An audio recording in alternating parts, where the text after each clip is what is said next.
Tokoma na likambo ya Beni ou bien ya Bukavu ou bien ya Walikale ou bien ya Ituri na lingi nano koyebisa yo ko confirmer makambo na yebisaka yo mbala suka tokutanaka le Congo va très mal. Bemba lobi o processus électoral eza mabe po machine eza mabe fichier ezali corrompu ayebisaka nanga na seni ndenge nini machine wana eza mabe ademontraka yango. Ngo toza koloba boy bazali bato mabe balingi banguna balingaka Congo te. Ata bokamati Mosengo nde candidat cardinal botie wana machine wana ekobatre ye.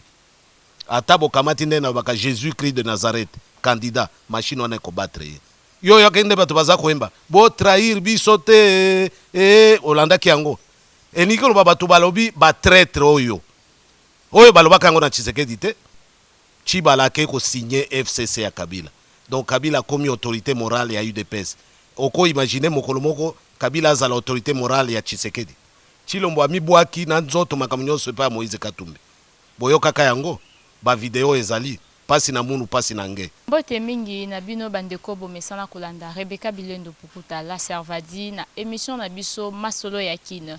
Bongo bozara toujours na besoin to lukela bino bandeko yo bamesana mingi koloba na micro na biso mais o baloba rapé maloba oyo etushaka bino esika nyonso bozalaka. Bongo lelo lisusu awa boko remarqué tozongi awa epa ya président Valentin Mubake to ekosola na epe lisusu makambo mwa mingi donc mwa écart ya ba mikolo to sali to kutena yete c'est-à-dire makambo pe leki ebele na mboka na biso. Or yeto ebi alobaka vérité na bandeko ba comprendre que zaka vérité et puis na bandeko ni mususu balobaka ke wana bangonde ba ebindenge ba jijaka mais lelo toza pe na besoin to yeba point de vue na tant que congolais na situation nyonso ezoleka na kati ya mboka na biso congolais. C'est vrai que toza ba na Congo makambo nyonso ekoleka etali pe biso.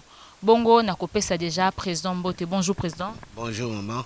Voilà, lelo lisusu to ekoluka yo awa parce que moi mikolo sali ebele na ebité santé eza malamu. Santé eza malamu nzambe aza kosunga. Ok, merci beaucoup. Président Makambozo leka ebele na mboka na biso Congo. Je pense bien que chaque jour olandaka information pe oza au courant ya Makambozo leka. Na ebité point de vue na yo okopesa eza nini na situation o ezo leka lelo epa ba Congolais bazana na mboka o to bengi Beni sika bazo souffrir makasi na o eza mpepo ekomeli bango kuna. Avant tokoma na likambo ya Beni ou bien ya Bukavu ou bien ya Walikale ou bien ya Ituri na lingi nano koyebisa yo ko confirmer makambo na yebisaka yo mbala suka tokutanaka le Congo va très mal. Mboka ekufi, mboka ebebi. Tolobaka yango mikolo nyonso mingi bandimelaka biso te. Yango omoni mbala ya suka na yebisaka yo baninga oyo babengami oyo bazali komi benga ba opposant basali mbeba munene mpona mboka oyo. Parce que vous ne pouvez pas être opposant ya solo tolakisi bino que processus électoral tina nango ezalaka alternance po mboka ekufi il faut to changer régime oyo to bongisa mboka na biso na bato ya sika po régime mususu ya sika bino bokoti mitu na bino na processus électoral oyo ekopesa alternance te. Yo zali opposant ya modele nini lelo oyo confirmé basali oyo boyokaki meeting na bango kuna yo si omona meeting bato balobi oyo alobi na ye makambo na ye moto na moto azoloba liloba na ye liloba moko ezali te parce que na preuve après meeting conclusion moko ezali te. Bato ba se mobiliser bako se mobiliser na objectif nini oyo boyebisi bango te. Bemba lobi processus électoral eza mabe po machine eza mabe fichier ezali corrompu ayebisaka nanga na seni ndenge nini machine wana eza mabe ademontraka yango. Tolandaki ye nani oyo Chilombo alobi ezala machine ezala fichier ezala mabe akolonga aokende élection.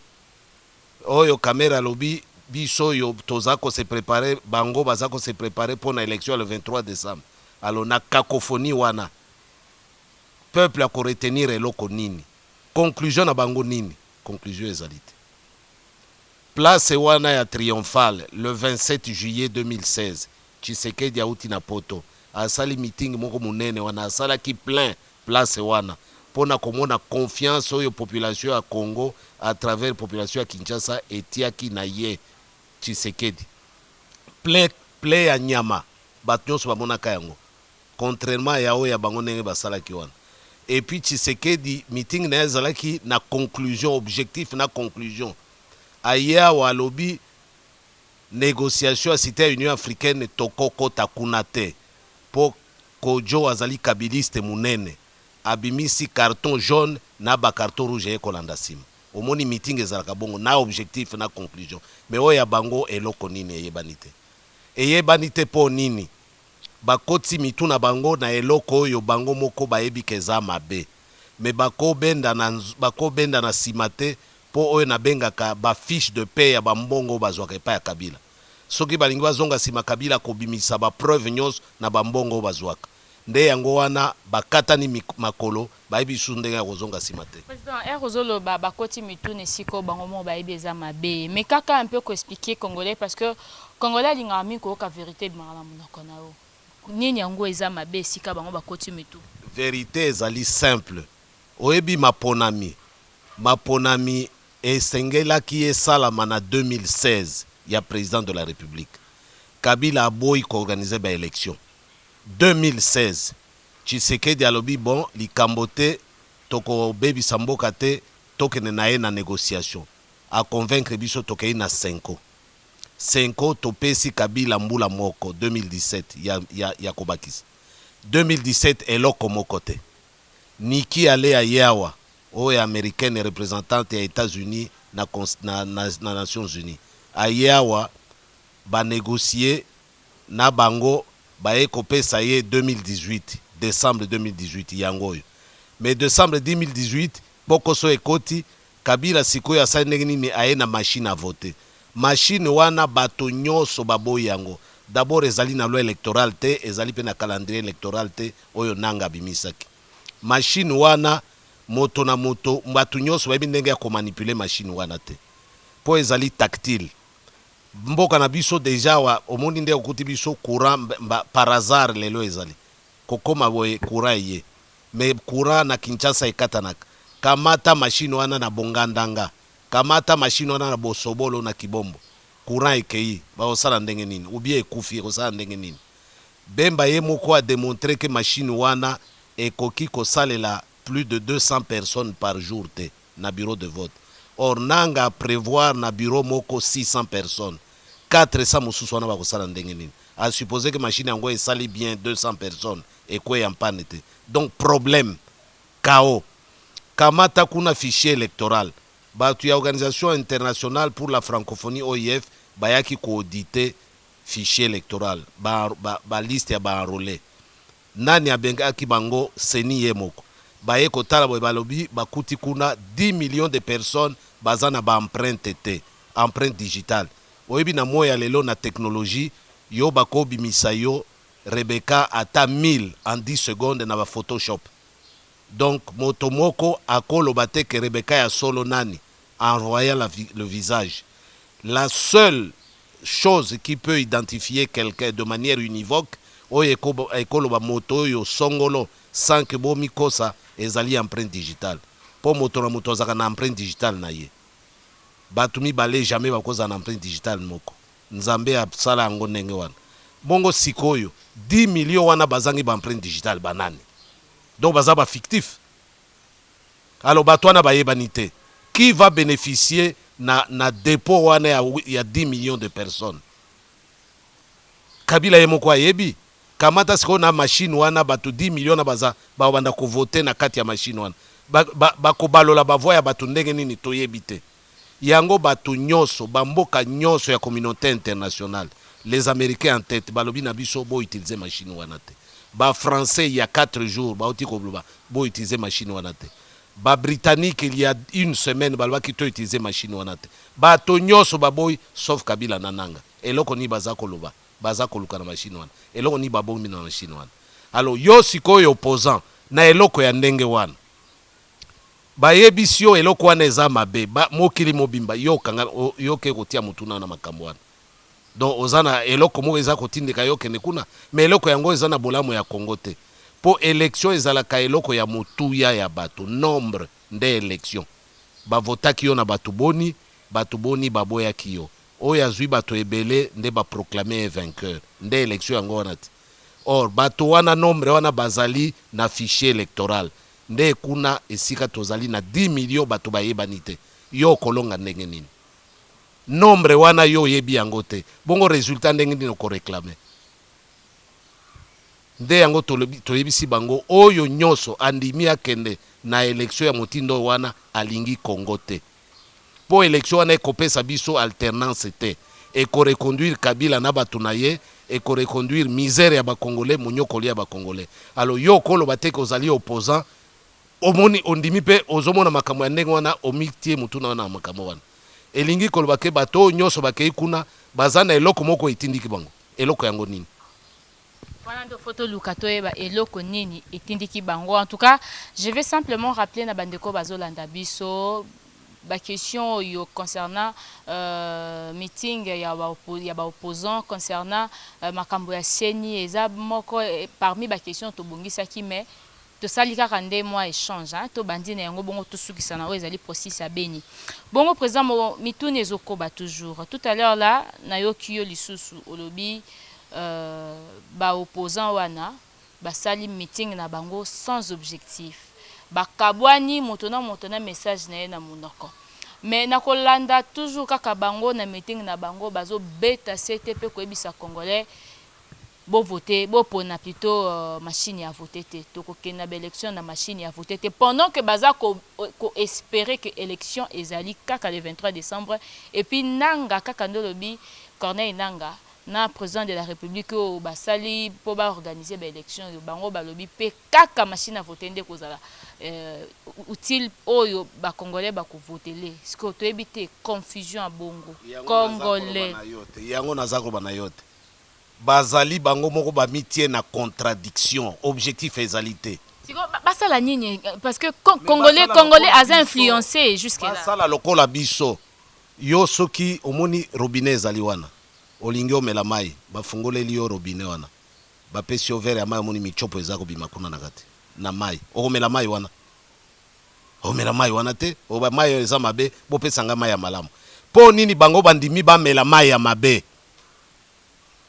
bamoni yango pe ezali mabe bato nyonso balobi ezali mabe il faut bazala clair baloba biso tokokotisa mutu na biso na makambo oyo te me bakozonga nsima te lokola na lobi na yo fiche de paye balia bambongo ya Kabila moye bazonga nsima ezali te mosala na bango ezali kocrédibilize eloko ya mabe nde Kabila asengai bango yo landaki na Nations Unies na discours na ye Kabila a félicité bango a félicité classe politique po appuyer processus déposer ba candidature na bango Kabila a félicité bango officiellement po bango baye ko crédibiliser eloko ya mabe eloko oyo ekubebisa Congo Kabila bimikangi ya film banani ba crédibiliser yango bango basali yango pamba tuna bango eloko nini bazui en contrepartie et quelle est la part du Congo na makambo nyonso wana yango toza koloba boy bazali bato mabe balingi banguna balingaka Congo te congolais nyonso il faut yebake baza bato mabe vous ne pouvez rien attendre de bon na bato wana boye bakango libela. Et mutuna msusu eza présent na Congo na mboka na biso awa ezalaka ntango nyonso soki tozo préparer eloko moko d'ensemble toza uni mais ntango bakopona mutu moko po kumba likita ya ba opposant nyonso ekomi lisusu opwanika baponi e division koti susu entre bango na bango tandis que na meeting na bango basanganaki po bayoka na pe na ngambo na bango baluka dauphin obiso kutu petit peuple tozobenga dauphin et opposition. Po ezala ke na ba élection ya décembre awa ezala te ba opposant bazala ebele mais opposant za la moko o ba ninga nyonso ba ko soutenir est-ce que ekoki ko salama na o ezali ba idéologie na bango nyonso wana fausse question distraction ko distraire ba congolais na mutuna ya ndenge wana te problème ezali te ba pona moto moko na kati na bango parce que soki processus électoral ndenge ezali mabe moto moko te ya opposition akolonga. Donc bazo perdre temps na bango, bazo distraire mino. Motuna na ope linge distraire bato ba olanda biso. Le problème c'est la transparence du processus électoral. Pour ceux qui le processus électoral est à la transparent, est à la Kabila. ezala moto na ye moko te akolonga opposant parce que Congo mobimba basi basanzi bango mais ndenge baprogramme machine na bango na fichier électoral opposant moko te akobima ata bokamati mosengo nde candidat cardinal botie wana machine wana ekobatre ye ata bokamati nde na baka Jésus Christ de Nazareth candidat machine wana ekobatre ye alors tina nini kolekisa leur o tozoluka candidat unique ekomi lokola makambo ezobonga te po opposition ezoyokana te omoni bastuce na bango bastratégie na bango balingi bakamata busoto nyonso balatisa yango baopposant wana bango pe mayele eza te po bamona yango. Nous n'avons pas besoin ya kotia batu nyonso esika moko derrière une personne parce que moto na moto azali na vision na ye ekeseni mpo na Congo, moto na moto aza na politique na ye ekeseni mpo na Congo. Il faut siko moto na moto, c'est ça le pluralisme politique oyo biso tobunda mpo na yango depuis 82 UDPS au départ biso UDPS le peuple tosali relais wana. La démocratie suppose aussi la liberté d'opinion. Toko pekisa moto azala na opinion na yete. Donc toko lo bateke biso nyonso tozala sima ya moto moko oya lobinde tokolanda te. Il faut moto na moto aloba makanisi na ye population ye bakosala bokeseni entre songolo pakala po bapona moto. Omoni vrai problème. Donc le vrai problème ce n'est pas babimisa moto moko. Le vrai problème c'est que processus est à la transparent pote ba congolais ba pona moto ya solo na kati ya bao nyonso ba kolinga ba pona bango. Ben ba opposant baza 100% sûr que nazwina tendeko Félix Tshisekedi aza vraiment 100% sûr ceux qui ba pogné na ngambo opposition à combattre o ezali wana eza distraction na ye moko illusion ba combattre ndenge nini ya zali koloba machine eza mabe. So baboy kolonga la machine, fichier électoral corrompu, baboy ko nettoyer yango, akobattre ndenge nini. C'est une chose et son contraire. Yango tozolo bato wana bazozonga simate po bakangi bango singa na kingo. C'est ça la réalité. Bakangi bango singa na kingo, Kabila lobi oyo akoloba processus na ngai eza mabe na bino wana na kobinisa ba preuve nyos ya bambongo na pesa kai. Yango wana ale bakangi minoko.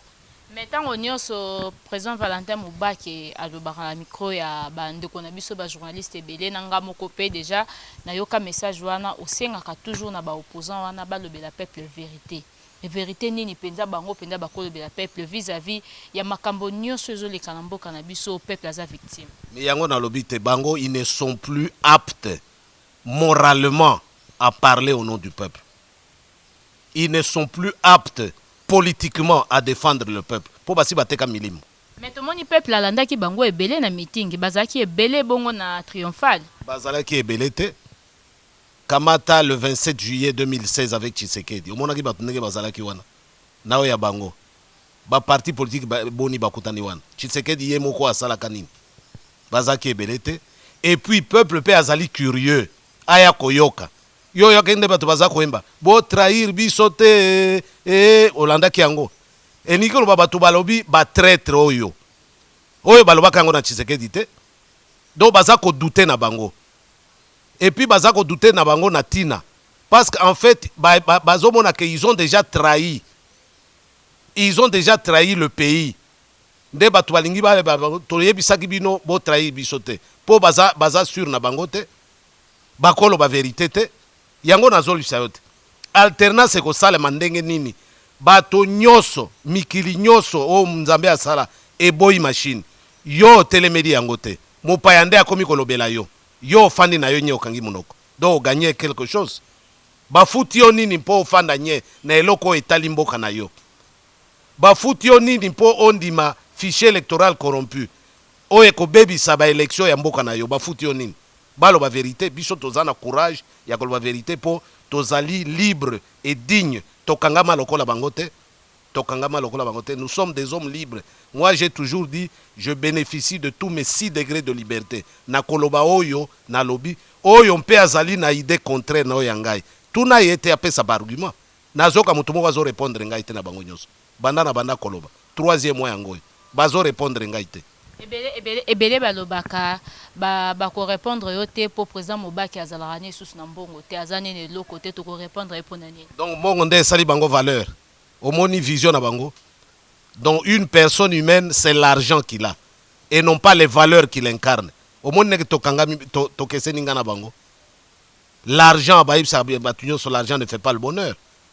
Bongo bongo baza na mbongo, ba congolais baza pauvre. Oya bango euti wapi. Ceux qui congolais aza ko souffrir bango baza na mbongo. Ils doivent se féliciter de cela. Ezali mawa mingi. Ils devaient s'interroger oya bango mbongo euti wapi. Biso nyos tokomi tu na mbongo wana euti wapi pendant que la grande majorité des Congolais est pauvre. Ya bango euti wapi. Moyibi te.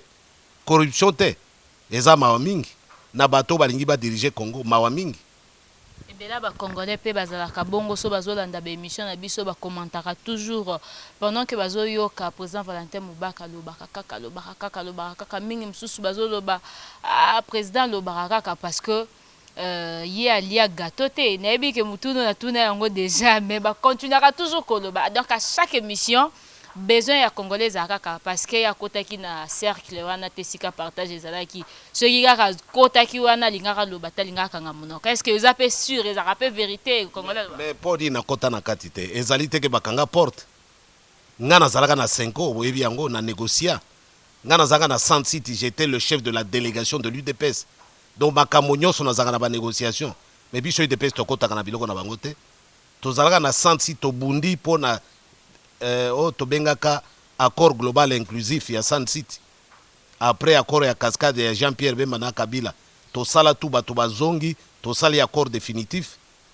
ezalaki œuvre ya Tshisekedi na UDPS mais biso tokotaka na 1+4 na bango te bango moko bazalaka na 1+4 et pour la petite histoire biso nyonso tozalaka na Sand City biso nyonso tozalaki badéputé de droit nga natiaka makona nga na assemblée nationale eutaka na Sand City te na ba Israël bakabola kuna botu na Olivier Kamitatu oyo yanga apesa yango nani bambongo na nga nani azwa yango nazwa te na kota kuna te et pourtant c'était un droit. Ça c'est pour la petite histoire. Donc ce ne sont pas les occasions de s'enrichir qui ont manqué, ce ne sont pas les sollicitations ya bango nanga nde ezangi. Il n'y a pas longtemps batuna bango bazako yoblangai oh non tokozongela makambo ya kala primature. C'est une occasion dont je profite na micro na ko pour nangai cette histoire appartient au passé. Et Sili pour nangai. Cette affaire on a trahi, Kabila a trahi la mémoire et le testament de Tshisekedi. Tshisekedi m'avait laissé une mission à trahir yango pour nangai par solidarité na moué patron nangawana, c'est terminé, c'est terminé. Est-ce que Tilelo Penza président IDPS Yangambo kuna donc il y a oza ko kumbami na Félix Tshisekedi tisiko ba travailler na vision entamu qui était ya yemoko le président Etienne Tshisekedi atika biso oyebi soki otali image za sima na ngai hein soki otangi maloba wana objectif ya UDPS ezalaka nini en 82 l'avènement au Congo d'un état de droit démocratique. UDPS est tongama pona yango ebotama pona yango l'avènement au Congo d'un état de droit démocratique. Elingi koloba nini l'état dans lequel tout le monde se soumet à la loi. Tout le monde se soumet à la loi est au-dessus de tout le monde. Mais talandenge bazako se comporter. Chibala ko signé FCC à Kabila. Donc Kabila a commis autorité morale à UDPS. Oko imaginez mokolomoko Kabila a l'autorité morale à Tshisekedi. Chibala yewana. Kamata Chilombo. Chilombo ami bwaki na nzoto makamunyo se pa Moïse Katumbi. Boyo kaka yango ba vidéo ezali pasi na munu pasi na nge. Bango nyoso misato na ba kamera. Pendant que Tshisekedi nous disait ces gens-là, il faut faire attention avec eux. Yemoko ayebiango. Wana isusu UDPS. Quelles sont les valeurs batwana bazo défendre? Soki tokoteli na makambo ya bambongo, ya moyibi, ya pillage ya Congo. Quelle est la différence entre Moïse Katumbi na Kabila? Par rapport à kolakisa ke Kabila na famille na 80 sociétés, soki 15 milliards. Moïse Katumbi na tangi vidéo moko ya Ngoimulunda. Je le cite parce que bakolobao nazo sala diffamation. Ngoimulunda il y a 10 jours a posté na réseaux sociaux Moïse Katumbi gouverneur à Katanga a sombi carré minier moko ya concession à Jekabine société ya Yonangai biloko na biso akamati yango a sombi yango 6 millions de dollars. Quelques mois après, un mois après, 3 mois après, ateki yango 95 millions de dollars. Oyo balobaka abus des biens sociaux, oyo balobaka na terme ya droit ezali na qualification moko boye na bosani yango. Donc ye ayebaki yango ba sous-évaluer yango azui ake koteka yango plus na droit ezali na qualification moko crime wana économique eza na qualification na moko. Ye asali yango 95 millions kaka moko wana nde toyebi bongo mosusu toyebi yango. Alors yo moto ya ndenge wana po tout à l'heure obandaki kutuna ngai naza na mbongo te mbongo ya ndenge okose vante nango ya moyibi ya pillage ndenge wana okose vante nango te. Donc elingi koloba boy, nous on défend des valeurs bato oyo wana oyo bazali kosakokine na bango oyo bakoti na bangoma na bango. Quelles sont les valeurs oyo reconnaît da bato wana? À part moyibi, à part koboma, à part koiba, valeur nini mususu? Donc bango batenga ba bazali suna UDPS te, bazali suna vision ya Tshisekedi te, bakomi na eloko mususu wana ezali su UDPS te. Heureusement que UDPS le peuple les a dit. Ebele ya bato bakoma kondimela mukie Moïse Katumba en disant que ceux qui azaki complice na bango me batikaki ya kota na mboka lokwa ba empêcher c'est que bakabwana penza esolo. Est-ce que bakabwana te bakamona ndenge nini? Bakoka wana po nini? Bazali ba actionnaire na ba société moko minière. Oyoki ngai? Chaque fin d'année bakabolaka ba dividende, ba intérêt bakabola yango babengi ba dividende. Bakobunda pona nini? Bakobona pona nini? Po bakutanaka chaque fin année bazokabola ba dividende. Yo si oyoka ba société ya Moïse Katumba bakangi yango na Lubumbashi. Ba société na ba akuna matata sika azali actionnaire na kotanga ba kombo wana te. Po ezali ba secret na biso to bimisa mokolo moko. Tozana ba liste nyonso. Osi yoka bakangi yango mokoni. SNCC kufi na Lubumbashi po nini? Po ezalaki société na biso ya chemin de fer oyo bandai ko évacuer ba minerais. Il y a 150 camions, il y a 80 tonnes. 150 camions, il y a des autres qui évacuent minéraux. C'est SNCC et Zangi marché, licencié bateau, sali faillite. C'est ça l'avènement d'un état de droit démocratique. Oya Moïbi Yandengoana. Aller même jusqu'à tuer une société d'État. Et si Kabatou Bazali est belé 10 000 personnes, Baken a chômage Kandengoana. Pona Motomoko. Il n'y a pas de quoi se féliciter là-bas. Voilà. Ma mituneza vraiment moi mingi. Ceux qui te bandit comme mali solo angwa wa toko beta ta 2 heures du temps banda to bandé ko. Omoni ona bandé ko luka wana babenga ngo délit d'initié. OK. Ah ona bandé ko luka na droit wana délit d'initié nde babenga ka infraction wana. Délit d'initié ezali lokola nini? Yo na position na yo na l'état oyebi ke eloko yo ezaka na mutu ya boy. Yo kosi bato osombi yango bien ndeko na yo bien camarade na yo asombi yango na prix assez yo kende koteka yango na prix likolo.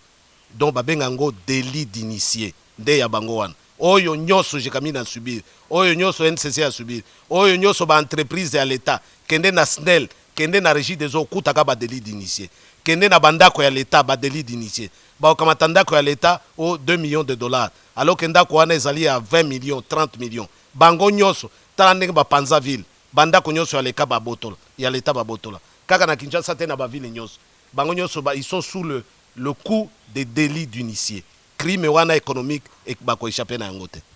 Voilà. Kaka nde nazoloba mituneze belé ceux qui te bandi ko continuer ou to ko klala penza mais nous allons quand même prendre l'essentiel.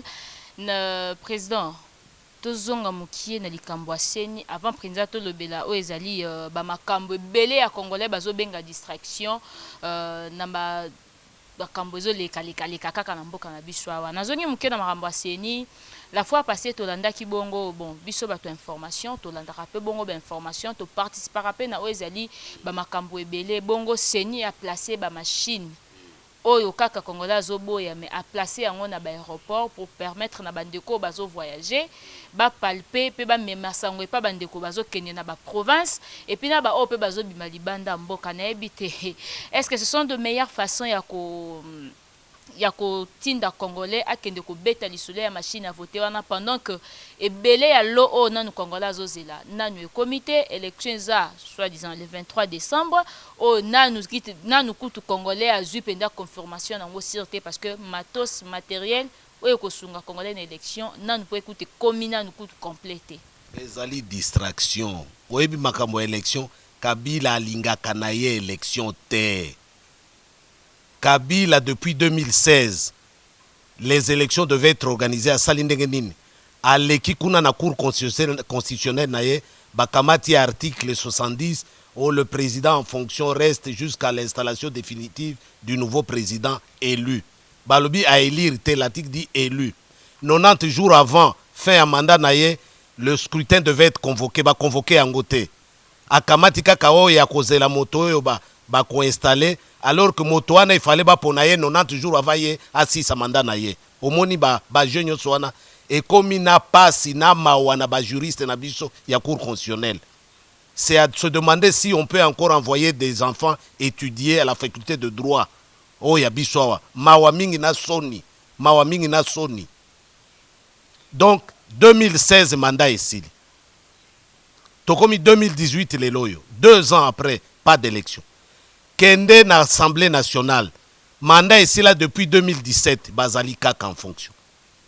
Kende na Sénat. Mandat ici là na 2012. 2012. Il y a fraude.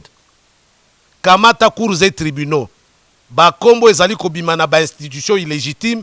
Ba décision mususu baza ko entériner yango na ba institution illégitime. Donc makambo nyonso ya mabe Congo yango wana. Congo yango wana. Yaka sikoko bakisa seni na bango wana. Seni na bango wana machine à voter ezali kaka biso moko te bato nyonso mokili mobimba boy machine wana. Il n'y a aucun pays de la communauté internationale, aucune puissance oyandibi machine wana. Aucun. Mais bango bandimeli yango po nini? Bango bakanga binango po na nini? Kamata fichier électoral ndenge tozoloba. Bo sokola eloko wana balingi te. Do ba ebiti na biloko nini babombi kuna na kati. Alors, seni alingi nini? Nanga alingi nini? Kabila alingi nini na biso? Nde likambo yango wana. Élection wana elingi ememela biso nini? Po élection ezalaka lokola mwa feti boy. Tokomi na suka ya manda ya moto oyo abebisi biso makambo, tobi tozolongola ye, totia bato ya sika. Me oyo ya biso ekozala kaka kobanga, eloko nini ekobima? Ekozala eloko nini? Machine wana balobi ezali imprimante. Nde bazokosa bato. Est-ce que yo si on a imprimante et sali du matin au soir sans que papier à la bloquer na kati sans que chauffer aussi on a imprimante en lengua ka ba imprimante auto sale la kabiso nyonso de 8h à 18h imprimante wana ko sala kamata so courant katani nani oyo seni a formé pour na ko réparer machine wana azate 106 000 ceux qui 110 000 bureaux de vote 110 000 machines oye ko bloqué kuna nani akobongisa yango soki est bloqué solution nini ozomona c'est du désordre chaos donc bazo programmer chaos tokene na bitumba po ngai soki naza na bureau de vote je vois très mal nga na ye na leki bato oyo bazali sima na ngai biso le premier lot ya 200 personnes 400 personnes mususu wana oboko voter te réaction ya bato wana ekozala ndenge nini bakobuka babiloko wana te na bureau wana kamata yango à l'échelle nationale ce sera quoi? Désordre chaos et loko bazo programmer yango wana comme ça baloba o élection ezalaki mabe mal organisé le président reste en place to bandela lisusu de mais qui est responsable to banda lisusu na nani na yo lisusu donc turpitude na yo ezala en votre faveur et sili makambo wana to boy makambo wana. Voilà, mitune eza mwa mingi na ebité un mot par rapport ya bandeko bazo souffrir na Beni na ebité jusque là ba autorité ya mboka na biso na ebité ceux qui baza ko agir ndenge nini parce que là-bas le peuple meurt bazo kufa bazo souffrir ba famille ezo kabwana parce que mboka eza bien te na ebité président Valentin Mubako ko lo bandenge nini na titidi oyebi likambo ya Beni wana oyo bozali koyoka oyo tozali koyoka chaque jour ebandi lelo te ça fait 5 ans oyoki ngai 5 ans bato bazali kokufa na Beni ezali pe kokufa ya maladie te égorgé les femmes enceintes éventrées pendant que la première obligation d'un gouvernement à travers le monde babengango tâche régalienne c'est la protection des personnes et de leurs biens. Kobate la bato na biloko na bango. De mosala ya l'état ya mbula matadi. 5 ans bato bazali kokufa na Beni. Yo si oyoka basali eloko nini. Osi oyoka basali eloko nini. po yeba makambo ya Beni ebandi lelo te, ebandaki pe Beni te, ezali kokende ebandaki na ba Masisi ekei na bakiwanja emati kote ya Bakanyabayonga ekei Walikale sikoyo ekomi Beni Lubero kote ya Ituri pe kuna bozoka batu bazali koboma makuna. Donc c'est une affaire générale. Nani azali kosala biloko wana? Nani azali ko permettre biloko wana? Un gouvernement sérieux devait mobiliser bato nyonso bakende kuna. Déjà ba FDLR pamba oyo mokolo Kabila a ironisaka, oh ils ne sont que 6000 personnes, y compris les bêtes Hollandi, y compris les chèvres ya lobaka bongo, mais ozo maîtriser 6000 personnes te. Donc oza komiko sayo moko, oza komiko sayo moko. Depuis 1994 génocide ya Rwanda batwana baya na Congo et pas na biso bitumba bazali koboma bato, bazali ko éventrer basi ndenge naza koloba na yo ko égorger bato na biso. Le Rwanda est en paix. Le Rwanda est en paix. Et nous sommes en guerre. Pour avoir fait quoi? Pour avoir fait quoi? Pour avoir accueilli des gens. Parce que nous sommes de bonne foi. Tradition abiso et à bon accueil. Et même les biso ngambo. Bako Sabino Tebeni, c'est une affaire fabriquée. Oh, Adef Nalu. Adef Nalu, pour votre information, Sogoye Biangote, ils sont supposés être des rebelles ougandais. Donc des gens qui s'opposent à Museveni. Ata mokolo moko te oyo kaka ba ADF Nalu ba attaquer gouvernement ya Beni. Ya Uganda. Ba ADF Nalu bazana Beni, Oicha, Erengeti, à la frontière, à moins de 50 km par route avec l'Ouganda. Moins de 50 km ba mosikate, mais jamais ba attaquer Ouganda. Dont ils sont opposés au régime. Jamais. Aussi au monde a rebelle en dengue nini wana. Rebelle en zakabongo te. Ngana s'opposer na régime ya Uganda. Na ye na Congo, ba Congolais ba accueillir ngai. Non seulement ba offrir nga hospitalité, na komi kobomaka bango, ko égorger bango. Et si kakuna il fallait na attaquer na zo attaquer te. Ezalaka. Bazoko sabanani. Ezalaka te. Et si ka pe bazako sala ndenge wana, ba soda na biso bazali, bato ya MONUSCO pe bazali, jamais okoyoka ba accuser bato. Baye kokanga batu moko boye musambo baza kosala balobi no bato babomaka biso bazali ka bato yo ya ba armée na biso toyebi na biso makambo ya ADF Nalu bato bakomi koloba yango na ye kobakisa elema mosusu po bato oyo bakolanda biso bayeba ke biso tolobaka makambo na ya mozindo.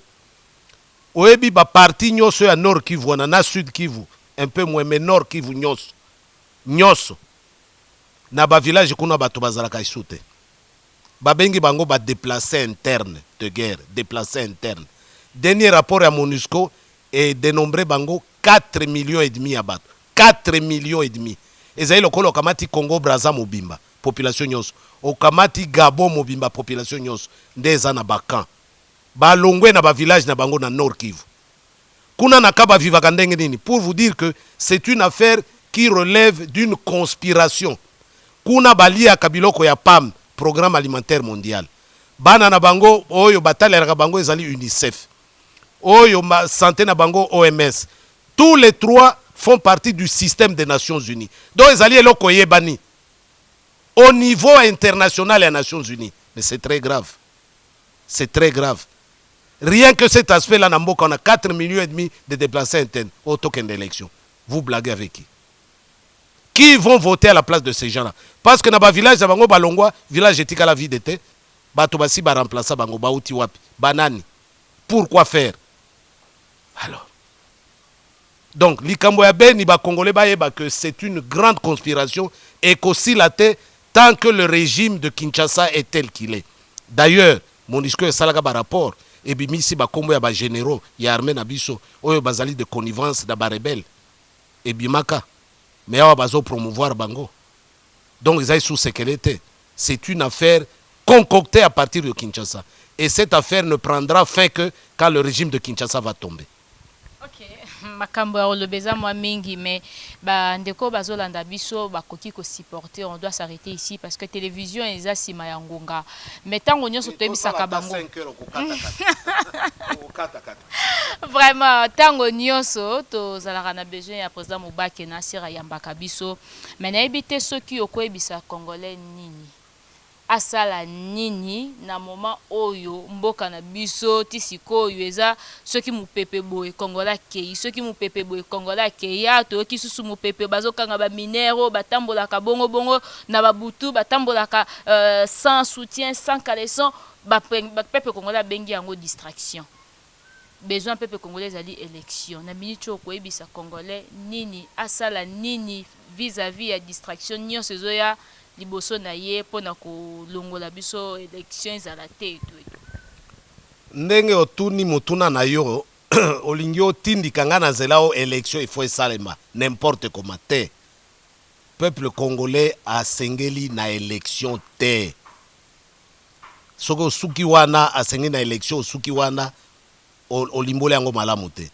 Peuple asengeli na élection oyo ekomema ye na alternance na pouvoir.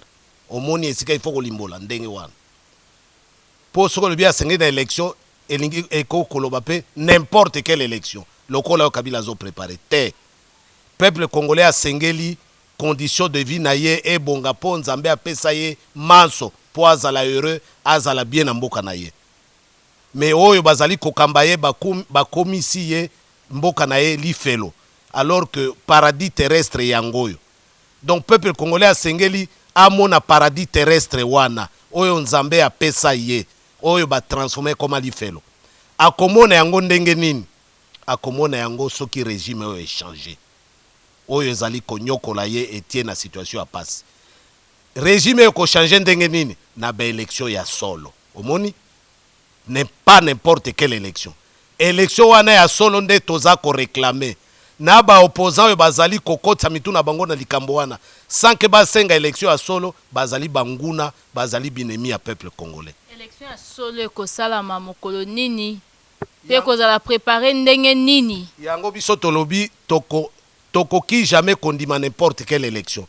Élection ya solo, élection nyonso na mokili ya Nzambe oyo ezalaka na ba standard, na ba norme. Biso batu ya liboso te to créer élection te. Donc ezalaka na ba norme. Oyebi mokolo oyo bato bakendeke vote, bazali ko publier ba résultat. Balobi yo olongi ou bien o perdre mokolo wana te. Olongi mokolo wana te. O perdre ou bien olongi déjà na makambo esalama avant. Makambo yango nini? Fichier électoral. Enrôlement. Makambo yango nini? Boko vote ndenge nini? Ba bulletin de vote. Soki babure ba urne. Awa siko soki ba na machine. Ozomona. Donc biloko wana il faut ko telemela yango. Mokolo oyo bako proclamer ye o perdre mokolo wana te. Aussi o perdaki na yo avant, ozalaki vigilante. Nde oyo biso vigilante ozana ngo. To telemela makambo oyo ekotinda biso na ba élection ya lokuta ya mabe. Oyo nanga na Kabila bazo préparer pour na alternance te. Mais po bango bazala reconduit. Omoni nde naningaki olimbola ndenge wana. Sikoyo makambo lobi distraction ya solo eza distraction. Même élection na bango eza distraction. Omoni makambo na bango élection ekomi distraction po ezali élection ya solo te. Baza ko distraire peuple congolais po ba mema kaka ndenge wana pona ko distraire ye. Kabila mosusu akodusula wana abimi, allez, c'est reparti encore. FDL yango 20 ans yango. 20 ans yango. Vous imaginez 20 ans. Na nsi FDL ekota ke yoza non na école primaire. Tikoyo makambo yo tala makambo ndenge vie baby. Oh bazokanga bana ba mineur, ba ujana te. Bazokanga bana ba mineur. Oyebi nalobaki yango na émission moko na ina rappeler yango. Makambo ya bana wana babenga kango na sociologie. C'est un fait social, un fait de société. Lobi ba ujana bazala kite, avant-hier bazala kite. Peut-être lobi oza koyeba kozala te. Po na nini ba ujana babimi ka sikoyo. C'est un fait social. Na sociologie baloba kaboy. Les faits sociaux sont des faits globaux et totaux. Les faits sociaux sont des faits globaux et totaux. Okoki ko séparer yango na contexte na yango te. Lelo yo ba ujana, metika ka ba ujana pembeni bakuluna bango wana. Bauti wapi? Pona nini bakuluna? Pona nini kamata armée? pona nini ba militaire na biso bakomi ko violaka bakomi ko kopiaka kamata université po nini ba professeur mususu bakomi ko rédiger bango ba thèse ya doctorat po nini ekomi kuna ba fille balobio ba point sexuellement transmissible omoni ba exemple eza ebele. Ça veut dire le contexte politique est tellement mauvais qu'il engendre des faits sociaux oyo ezali à prendre dans le contexte global et total. Les faits sociaux sont des faits globaux et totaux. Papa bazali kofuta yete, papa mosala ezali te. Mais que va-t-il faire devant une progéniture o ezana maboko na ye? Bana wana moya éduquer bango ezate. Pona nini? Ozomona.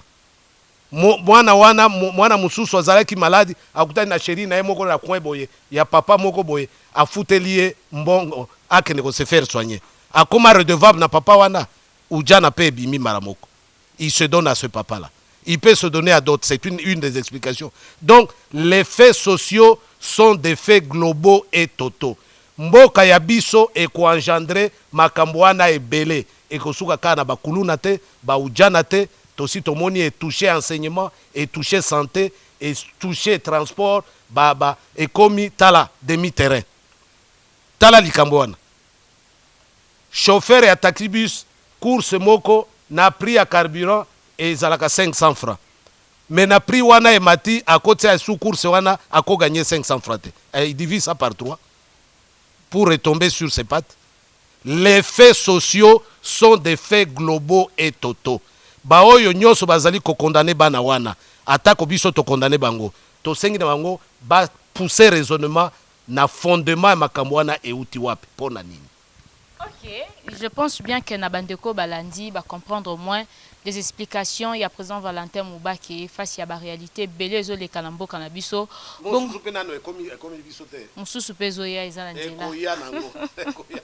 voilà, n'habitez quelques dédicaces. Mbote Nabandeko Nyoso Bamesana Kolanda ou Musika Baza, Libanda Mboka na Congo awa.